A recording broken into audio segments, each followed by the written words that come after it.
Title IV. In 1972, the United States Congress passed Title IV of the Educational Amendments. This instituted a law that would seriously affect all U.S. educational institutions' sports programs. The law specified that it was unlawful to discriminate on the basis of sex in any federally funded educational program.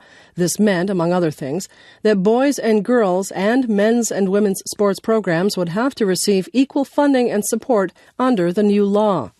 The law was passed in a time when feminist-inspired movements in many countries around the world were fighting for equality for women. While Title IV was a law directed at equality in education in general, it is sports programs that received the most attention. This was perhaps because of the visibility of sports and the prominent place they play, especially in American post-secondary education. Initially, Title IV met with mixed reviews. Especially vocal in opposition to the law were those who had a lot invested in men's sports programs in the bigger educational institutions. Also, those that had administered male sports programs for years felt that the changes necessary to conform to Title IV's standards would be difficult and expensive. In the aftermath of Title IV, a battle emerged between the National Collegiate Athletic Association, NCAA, and a group that had administered women's sports, the Association of Intercollegiate Athletics for Girls and Women, or AIAW. The NCAA had avoided equalization for years, being devoted almost exclusively to men's sport.